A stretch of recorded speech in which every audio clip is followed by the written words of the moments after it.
Hi, everyone. I hope you enjoyed the break. So our next speaker is Davide Scaramuzza, and allow me for a short introduction. He's a professor of robotics and perception at the University of Zurich, where he does research at the intersection of robotics, computer vision, and machine learning. His goal is to enable autonomous agile navigation of micro drones using both standard and neuromorphic event-based cameras.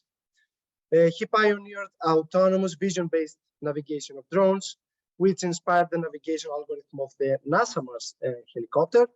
He has served as a consultant for the United Nations, and his research contributions have won many awards, including prestigious awards by different institutions like IEEE, Facebook, Google, NASA, etc. In 2015, he co-founded Zurich Eye, today Facebook Zurich, which developed the world-leading virtual reality headset Oculus Quest. And his research has been featured in broader media as well, such as the New York Times, The Economist, Forbes, BBC News, and Discovery Channel. And Davide, thank you for being here today, and we are looking forward for your presentation. Thank you, George, for the very nice intro. So I've been working now on robotics for almost 20 years. The first 10 years I worked on autonomous cars, and the remaining 13 years I've actually working on autonomous navigation of drones. So trying to take all the lessons learned from self-driving cars and try to bring them to 3 dimensions. Many people ask me, why do you work on drones? Actually, the answer is very simple, because of the research challenges that drones raise. Without computer vision, without images, drones cannot fly. As simple as that. While they cannot even stand still, they cannot hover. While a quadruped robot, a humanoid robot, a car, they can stand still, even without images. So flying drones is extremely, extremely difficult. And since you're control people, you know, flying a drone or just hovering a drone is like to actually do the control of an inverted pendulum. It's like trying to control, for example, an umbrella on the tip of your fingertip. You need to have a visual feedback. Otherwise, it's impossible. But another reason why I like drones is because I like to fly. And also because, interestingly, the second most old mobile robot after vacuum cleaning robots is the drone. There have been more than 24 million drones that have been sold since drones have become a consumer product. There have been 27 million Roomba vacuum cleaning robots that have been sold.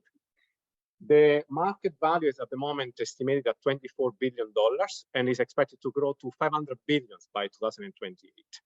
And in this report that was published by Grandview Research in September 2021, you can see what is the most profitable market sectors of the global commercial drone market. So we have inspection at 45%. Here, they mean inspection of difficult infrastructure like bridges, especially bridges that are falling apart because of the increasing climate changes. Also, power lines and factories. Then, second is media and entertainment. So most people are actually using drones after inspection for taking pictures and videos, including myself. Then, third is actually agriculture. That represents 15% of the market. So here we are talking about spraying pesticides, precision farming, and so on. Then fourth is law enforcement. And then fifth is delivery. And that's actually pretty interesting because in 2015, Jeff Bezos predicted that by 2016, we would have Amazon Premier drones delivering packages to our homes. And this still hasn't happened. That doesn't mean it will not happen, but it's just that it's very, very difficult. So it only represents 5%.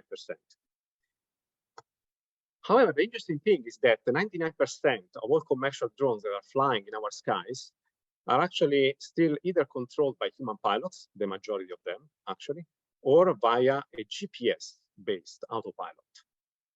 How do human pilots pilot drones? Well, by looking at the drone directly, this is called a visual line of sight, or if they want to operate a drone beyond visual line of sight, they put a camera on board the drone that relays the signal to a hand-mounted display. But you need to be a very experienced pilot to be able to control drones. The alternative way is to assist the pilots via GPS. And this allows to operate drones, for example, from remote distances, also without pilots. The problem is it only works as long as there is GPS coverage, which means outdoors. But also outdoors, often things can go significantly wrong. Yeah, thank you very much.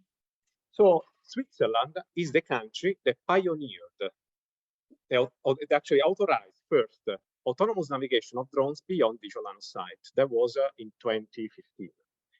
And the Swiss Post has operated more than 10,000 autonomous drones in Lugano, Bern, and Zurich, and there have been 2 crashes. You may say 2 out of 10,000 is, quite a high success rate. Well, no, if you think about it. One actually of the crashes was occurred next to a kindergarten while children were actually playing, and these crashes were actually caused by a GPS outage. So anyway, GPS is not available indoors. And so the question that we need to answer is, can drones navigate autonomously, so without GPS? And the answer is yes, if you put cameras on board. So I started working on vision-based navigation of drones 13 years ago. How does a drone navigate? So remember the example of trying to balance an umbrella on your fingerprint. You need visual feedback. And that's exactly what you see here. A drone behaves as an inverted pendulum. But without cameras, the drone will basically drift away and crash. But thanks to a camera, you can extract some interest points from the images and use them as reference in order to compute, your displacement. And so actually, in order to make your position controller work. At the core of the system is actually a mapping algorithm that is called SLAM, simultaneous localization and mapping, which is a class of algorithms that allow you, by using a camera, even a single camera, to build a map of the environment with respect to which localize, so that you can actually navigate autonomously. And using visual SLAM, in 2009, that was 13 years ago, it was September 9, 2009, we demonstrated the first vision-based autonomous flight. It was actually during the European micro aerial vehicle competition that took place at TU Delft in the gym of the university. And the competition consisted of navigating this drone from A to B, where A and B were only 10 meters apart. Only 10 meters. That were the first steps of an autonomous vision-based drone. As you can see, there was a fishing rod to secure the drone. Why? Because the safety regulations didn't allow us to fly the drone freely at that time. Today, actually, we are allowed, surprisingly. So legislation has also changed. Here you see on the top right the features extracted by the Visual SLAM algorithm, and on the bottom right the Visual SLAM map extracted in real time and used for navigating by following basically a pre-computed set of waypoints. Here comes the moment where we actually passed, where the autonomous drone passes through the window. First, we passed the fishing rod, and then we passed it. So I was actually here. I was leading this team of 4 PhD students from Roland Siegbert. I had just graduated. This project brought us a lot of luck because all of us became professors. And this person here is Stefan Weiss, who actually, after this project, he joined the NASA Jet Propulsion Laboratory, where he worked for 5 years to bring this technology to Mars, to the Ingenuity helicopter that is still flying today after more than a year on Mars. How does Ingenuity fly? Vision-based, using a single camera, looking down exactly like we were doing, using an extended camera filter, also to build, to estimate the full state of the drone. In green, you see the features that are used for state estimation, and in red, the ones that are not used, so outliers. So we can say today that vision-based navigation has become a mature technology. Also, Atlas, the robot by Boston Dynamics, also uses vision-based navigation. There's so many robots. Also, we have a new startup called Swind that is trying now to bring this technology to precision farming. Here you see our Swind drone that is actually spraying pesticides autonomously using computer vision. Actually, we have also GPS so that we can be more redundant. And the idea is that we use vision especially to boost the precision of GPS when GPS is actually obstructed by nearby obstacles. And that actually happens very often when you fly in countryside or under the tree canopies. So what we can conclude is that perception is making mobile robots ubiquitous nowadays. But the big question that we need to answer as roboticists is, are these mobile robots more productive than humans? So we all are astonished when we observe the Atlas robot from Boston Dynamics doing backflips or parkours that I'm sure most of you have seen. But does it mean that these robots are ready for the market and replace humans? Well, as you know, no, otherwise we would already have them today. And the reason why they are not there today is because these robots are still slow, they are clumsy, and they are unsafe. What would we like to have? So I work on drones. So for me, the best would be to fly an autonomous drone as agile, or maybe even more agile than a human pilot. So what you see in this video is not an autonomous drone. This one is a human pilot that is piloting a drone vision-based, exactly like human pilots navigate. So there is a camera that relays the signal to the hand-mounted display, and then the whole job is done by the human brain, so by a single neural network that maps vision to control commands. By the way, if you're interested on how human pilots control drones in competitions, we analyze human pilot performance. So we actually recruited 20 expert human pilots. We installed some eye trackers, and we measured their reaction time. And guess how much it was? 220 milliseconds. So a quarter of a second is dedicated to basically process the visual information and then the behavioral response. 220 milliseconds. Just to give you an idea, car racing, Formula One pilots have a latency of 185 milliseconds. So we speculate that piloting drones is more difficult. That's why it takes longer. But so human pilots are extremely slow. Why am I saying that? Because our algorithms are 10 times faster than this. Our algorithms fly drones in only 20 milliseconds. But we cannot fly like this still. So why is it that human pilots are better than autonomous drones? Because humans are still better at making decisions in very complex situations. So another question we want to answer though is why do we bother about having drones that can fly as agile or more agile than humans? To increase the productivity, just because of that. Drones have a very limited battery life. They can only fly 30 minutes if you're talking about multi-rotors. Fixed wings is another story. But multi-rotors, like quadrotors, hexacopters, no more than 30 minutes. But if we can make them fly faster, they can fly farther. This is also the result of a study we published this year in the Robotics and Automation Letters, where we actually came up with formulas that basically exploit also the battery consumption, the aerodynamics around the drone, and depend on the number of rotors. And we came up with the function that looks like this, depending on the type of drone that you have.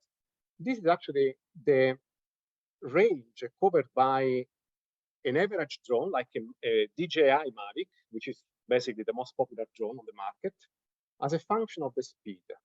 So basically, range is measured as the distance covered by the drone before the battery completely dies. So when it reaches the longest distance, the battery is down, so you have to land. So you can observe that as we increase the linear speed, you can fly farther and farther and farther. But if you fly farther at an optimal speed, then there starts to be some air drag, and also you start consuming more energy. So actually, it's no longer convenient to fly faster. But there exists an optimal speed. And where do current commercial drones fly here? Here. DJI owns 70% of the drone market. Flyability is the world leader from Lausanne. It's world leader on inspection drones. Escadio is a world leader in bridge inspection from California. So I hope with this I convince you that we basically need to fly more agile. And this is actually important, not just for search and rescue applications, but for any other applications where you want to improve the productivity of the drone. So exploration, inspection, personal air vehicles are coming also, and also space. They say that the Mars Science helicopters planned for 2030 is meant to fly for 10 kilometers, so they need to fly faster. Now I would like to introduce you our drone. It's called Barracuda, which means fast. So this is the drone we have been working and flying for the past few years. It's about 20 centimeters in diameter, so like this, and it's super agile. You can accelerate from 0 to 100 kilometers per hour in less than a second. It's very lightweight, less than 800 grams.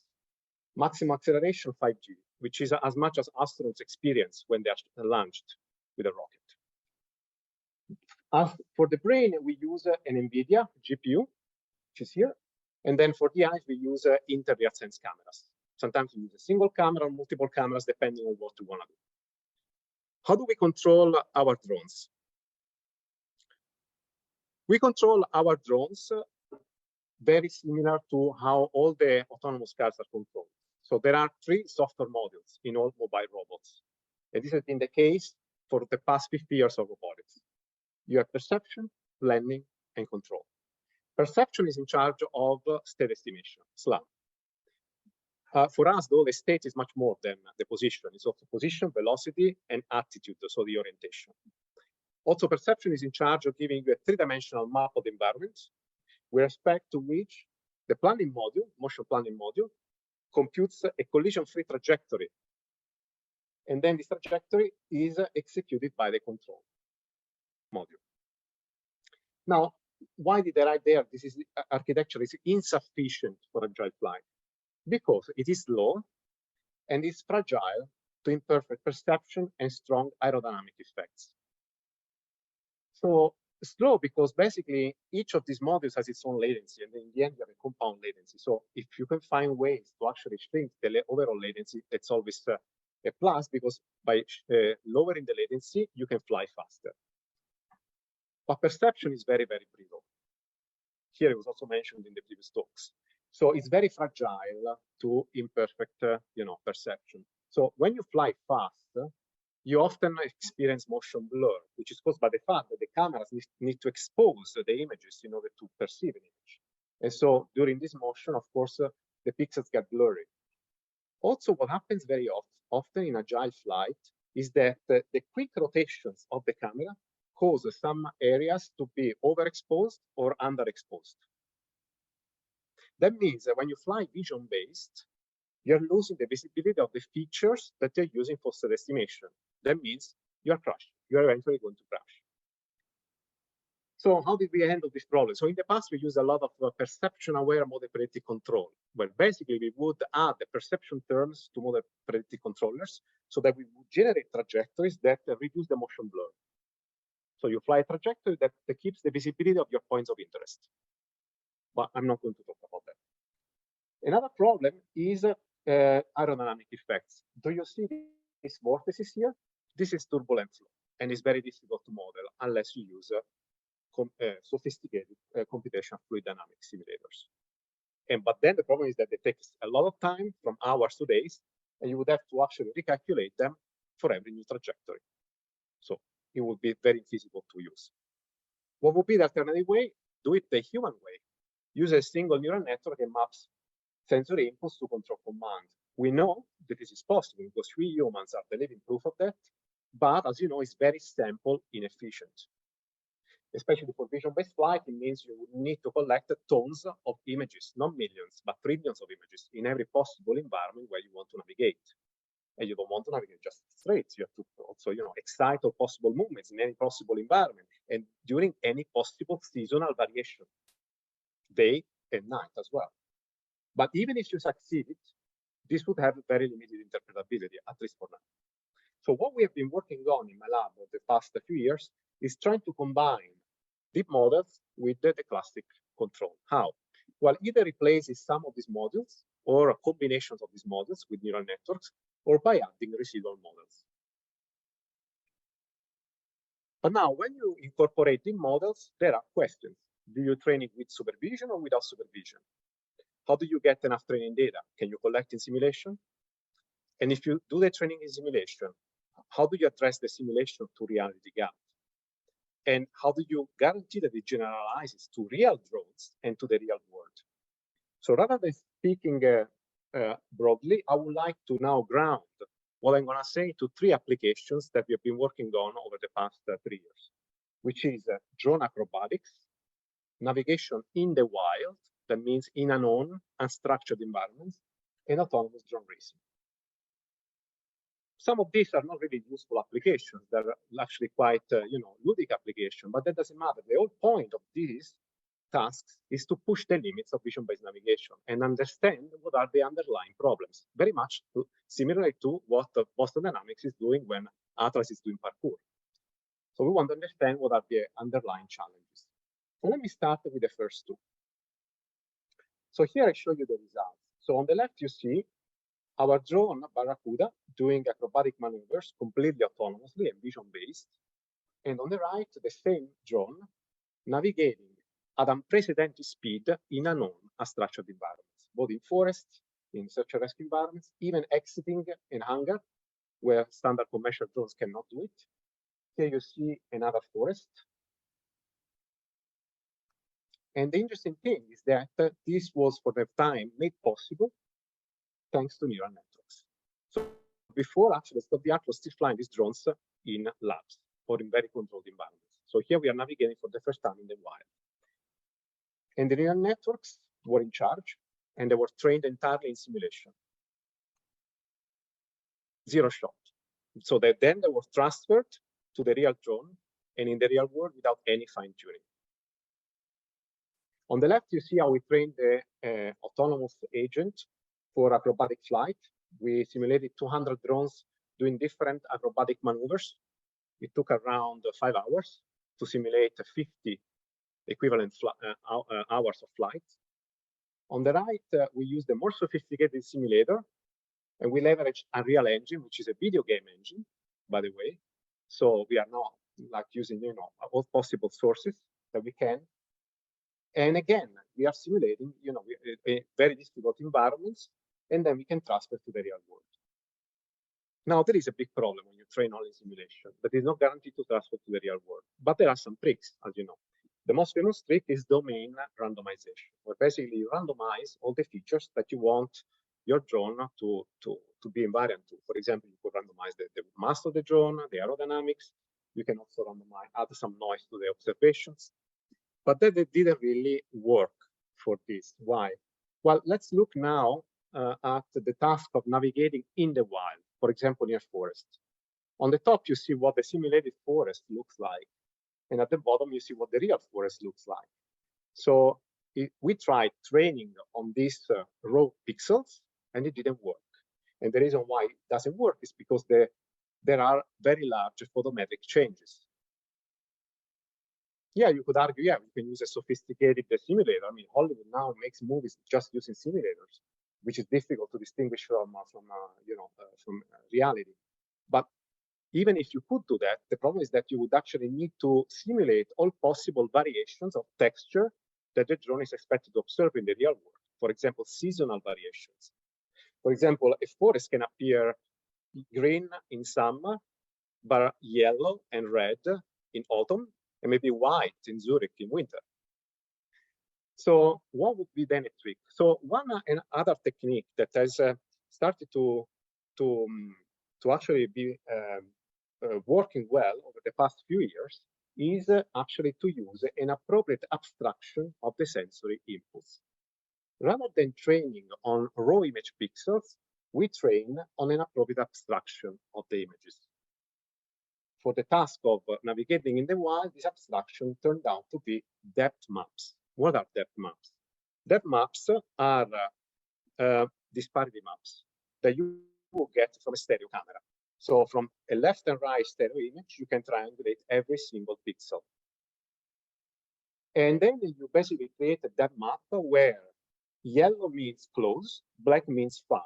Okay, so the intensity is proportional to the distance, inversely proportional to the distance. And the interesting thing is that these depth maps that I'm showing you from the simulated environment are almost indistinguishable from the depth maps that we got from the real world environment. And it makes sense because they are invariant to texture variations, so to photometric changes. And it turned out to actually work very well in our case.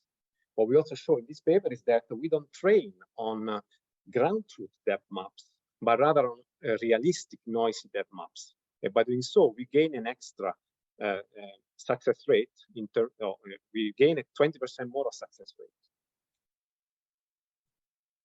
So how did we now train these neural networks? And what does the neural network looks like? And what is the neural network doing here? So here I explain you how it is trained in simulation, but what is the neural network and how is it trained?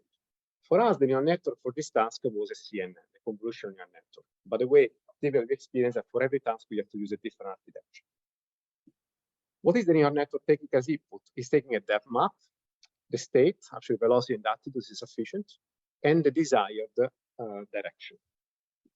Then the neural network is basically completely skipping the perception part and the motion planning part. Those two modules that I showed you in the classic architectures are now replaced by a CNN. So the CNN outputs directly a trajectory.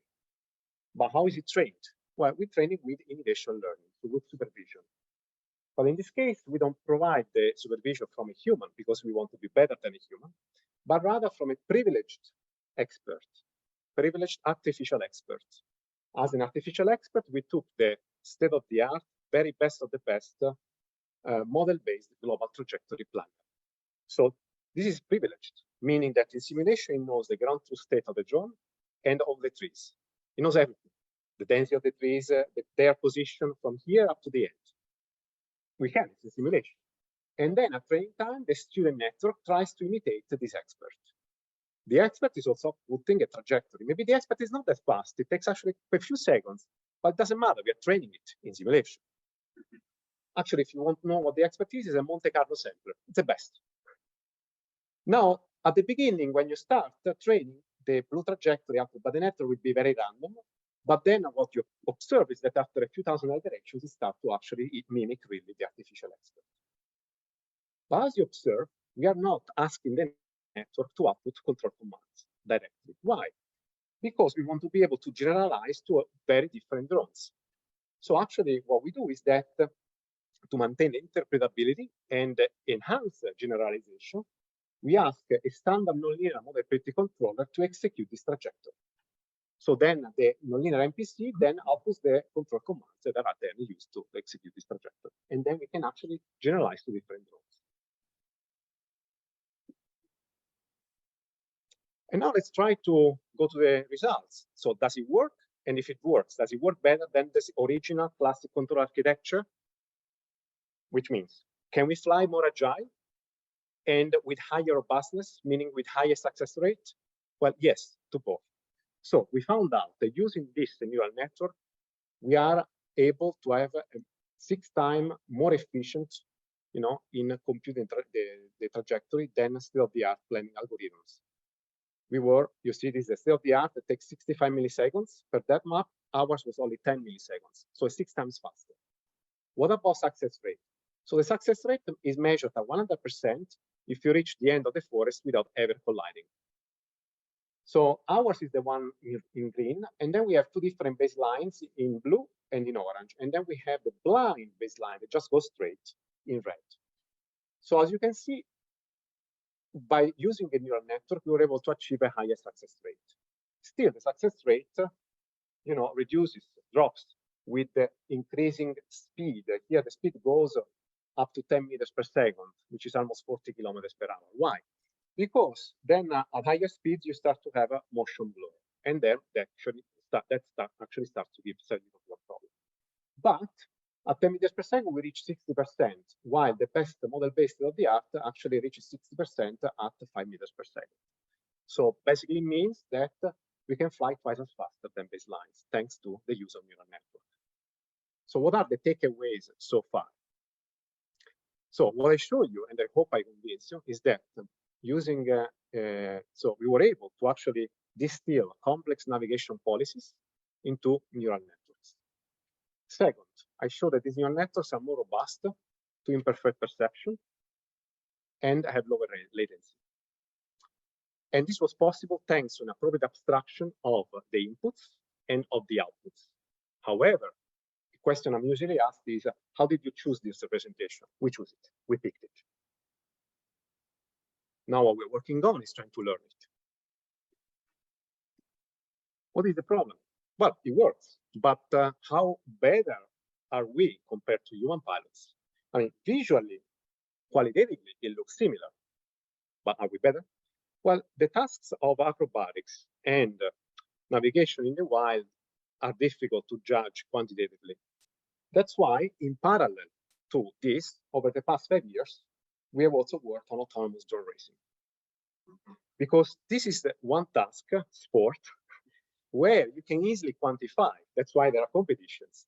You can easily quantify everything with a single metric, with a scalar. lap time. So in drone racing competitions, the fastest wins. The fastest that reaches the finish line is the one that wins.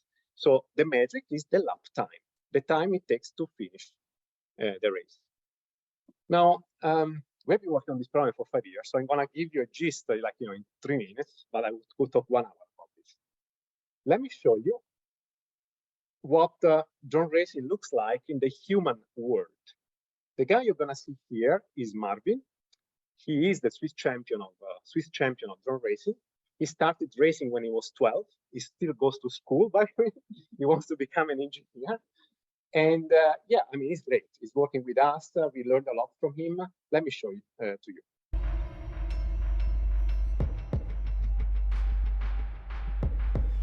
So they use a head-mounted display. Get ready on the tone in less than 5. Beep!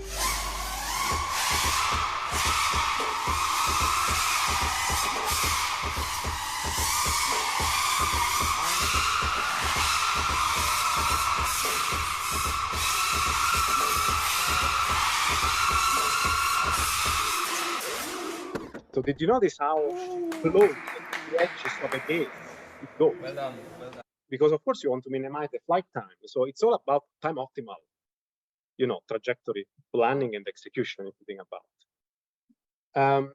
The interesting thing is that they are always really working at the limits. And you're working at the limits of the physics and of the actuator. That's why it's so exciting. Any little mistake can cause a crash. This is just a few crashes that we recorded, but we have, I would say, thousands. So Marvin only this year, he broke our drone 100 times, but we were always able to repair it. The problem is repairing it takes from half an hour to several hours to days and so on. So you cannot really, train these kind of things in the real world. You can only do these things in simulation. So that's where now I'm going. So let me show you where we are today. So and it's vision based.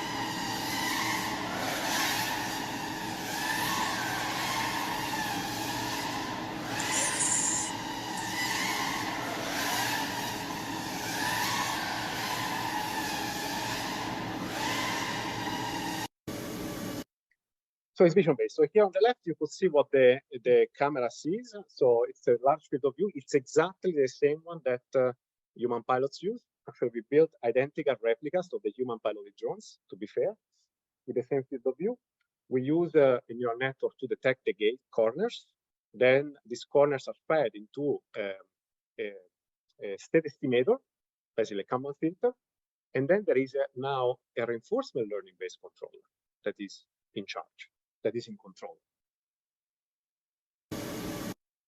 So, but it took us 5 years to realize what would be the best. And we didn't start with RL. We start with the neural network. We started with the classic optimal controllers. But this June, we decided that we were actually ready to race against the very best of the best. So we invited to Zurich the world champions of drone racing, Alex Vanover from the US and Thomas Bitmatta from Australia, and also the Swiss champion, Marvin. So the first two are 21, 23, and then Marvin is 15. And then we let them come 1 week before the official competition, and we let them train exactly like in normal competitions. They are allowed a few days or a week of training in the same track. So you are overfit in the same track in drone racing. You're not flying different tracks. You are overfit in the same track. And this is now the final one. So the red is the human, blue is the AI. We organized the public competition, so there were some viewers. And who won? So in terms of speed, and so on lap time, the AI drone won. And it won by half a second. So the competition consisted of doing 3 laps. That takes about 15 seconds only. And so the AI drone finished a race with a half a second advantage compared to the human. But where humans still have a chance is in terms of robustness, because they won 60% of their races. However, what we showed is that when we can fly in ideal conditions, because still perception is very brittle, it's fragile, then we can actually be better than humans. But so that means for the next decades, a lot of work should be dedicated to perception. What about controllers? So for the past 3 years, we looked at a lot of optimal controllers. We published like a lot of papers on conceptions of robotics this year that all have to do with MPC or MPCC. But then we started to put in also RL. But then what we really realized that really beats MPC or MPCC is actually RL. And this is what the RL is doing. So we are simulating millions of races actually in background. Now it takes only 10 minutes. Humans still you need several from 10 minutes to several hours in order to train, but simulation is not enough to win because simulation doesn't capture all the idiosyncrasies of the real world. So what we are doing also is to go to the real world, collect a few extra data in order to then improve our simulator, and then we fine-tune in simulation, we deploy to the real world. Okay, if you have questions, we can talk about that. In the remaining 3 minutes, I want to talk about safety. In parallel to this, we have also been looking at exotic sensors. So look at animals like sparrowhawks. Very impressively agile, okay? More agile than human pilots. And the reason why animals are so agile, very similar to humans, is because we humans and animals don't use standard frame-based cameras, but we use our eyes. And our eyes are actually motion detectors.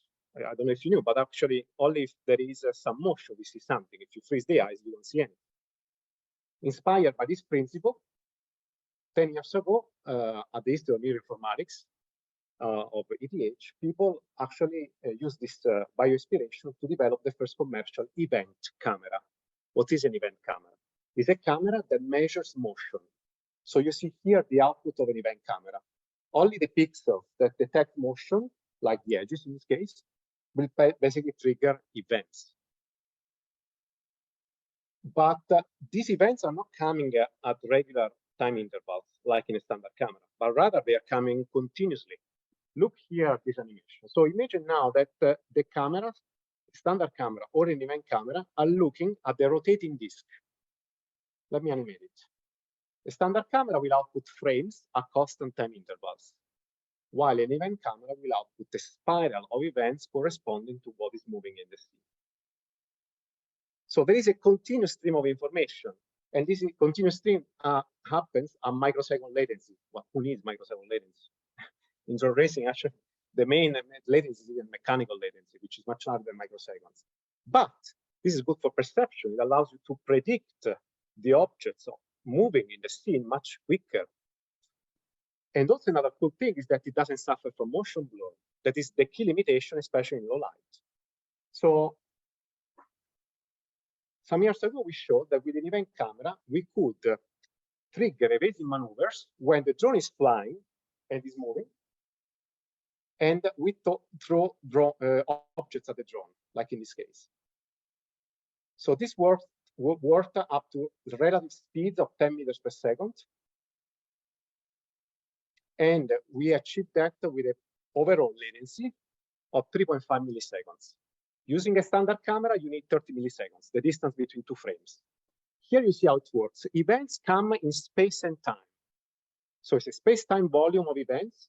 You can freeze the time. You can zoom in. Look at this now. You can zoom in the time, and you can clearly see the trajectory of the ball. So now you can come up with statistical methods to detect it, or even better with neural networks. We did both. And you can do this in 3.5 milliseconds. But we went farther. We also looked at some rotor failures. So this is something that happens quite often, unfortunately, still. So Raffaele and Andrea showed a few years ago that if there is a quadrocopter subjected to a rotor failure, you can use the remaining three to have an unstable hovering. So that means that the drone will be spinning like a ballerina, but using a position reference from GPS or motion capture, you can basically stabilize more or less. However, with standard cameras, the problem is that there is motion blur. With event camera, there is no motion blur. So we decided to do this experiment when we published this. So on the left, you're going to see the performance of the same drone using on the left a standard camera, and on the right using only an event camera. Here you're gonna see what the frames see, and here what the events observe. Let me animate it. At the beginning, they were flying normally. Then we injected the failure of one motor. So now they're both stabilizing pretty well, but we are dimming the light in the room. Notice how in the frame, the features are concentrating towards the center of the image because there is almost zero motion blur there, right? While in the event camera case, there is no problem because it's not subjected to motion blur. So we can actually sustain flight even for very low light. It's actually very interesting because it proves the point we wanted to make, that basically with event cameras, we are not really affected by motion blur.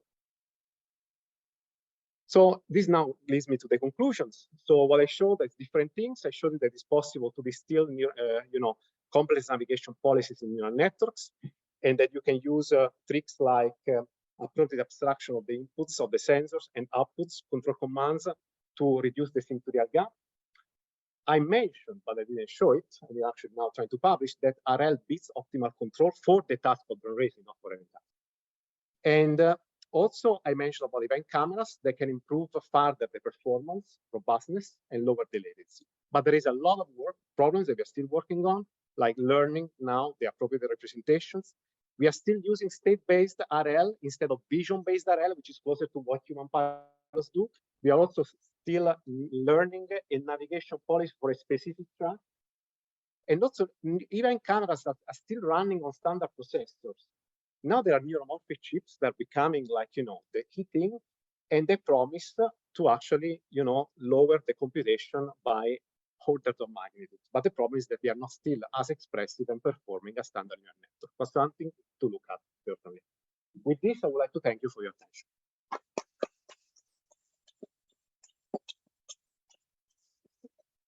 We thank our speaker for the super cool presentation. And I would like to encourage the audience now to not be shy and raise their hands and ask some questions.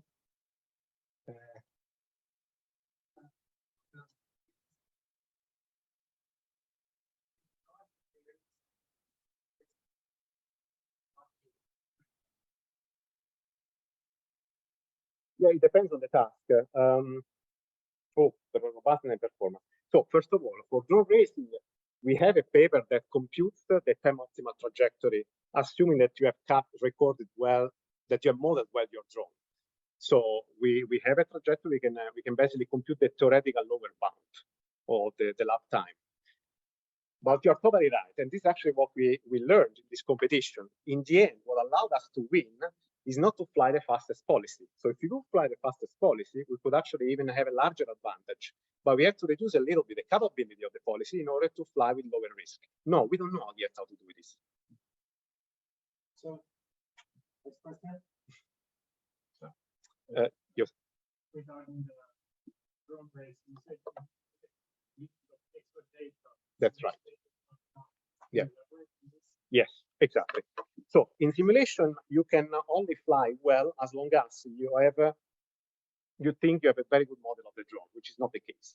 Aerodynamic effect has the predominant source, but the other predominant source is actually of error is the uncertainty of visual localization, which increases quadratically with the distance from a gate, because you use gates for estimating your state. So we need to learn these two models. How do we do it for aerodynamic effect? So with the computational fluid dynamics, we could in principle do this very well, but they take too long. Since we are doing drone racing, so you overfit the same track, what do we do? In the real world, we fly the same track, but in motion capture. Then we observe the mismatch between the executed trajectory and the desired trajectory. We ask a temporal convolutional neural network to model this receiver. Turns out that only 3 rollouts in the real world, so 9 laps, are enough to do this. Then we fine-tune in this augmented simulator, and we deploy for the last time in the real world. No motion capture. Another question typically asked, can you avoid using motion capture? It's very expensive. Yes, we can use Coleman, the best of the art on structure for motion nowadays. It takes hours of computation, but you can compute a bundle-adjusted trajectory after a few hours, and then you can actually get rid of motion capture.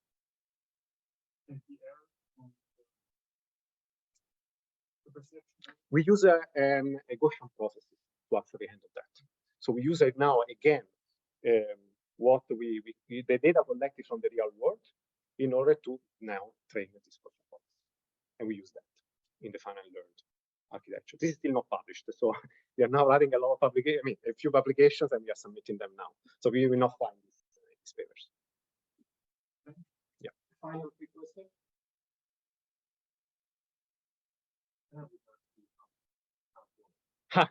Outdoors, that's what I'm pushing. I don't know. I don't know. For now, we are pushing for next year, but I don't know if it will be possible. Now, outdoors, there are many other things. So here we're still in our hangar, and that means that basically we wanted to alleviate as much as possible turbulences. Ideally, there are no turbulences, right? Except they're on the ground itself. Outside, you have a lot of wind gust. The air is never perfectly still. So there are all these problems. Another additional problem is actually also perception. The fact that gates can appear under different lighting conditions just because the sunlight goes, moves, shadows, and so on, the grass under the wind. So there are all these idiosyncrasies that you cannot really simulate, and that's actually the problem. So that's why we don't have self-driving cars today. So I don't know how long it will take. At the moment, what we are working on is now to try to move from state-based RL to vision-based RL, maybe not really reason from raw image pixels, but rather from some intermediate representation that also we noticed that human pilots use. So we are still studying human pilots in simulation as well. So we remove all the background and we let them raise only with gates. They can do it. So it should be possible to do it. We'll see.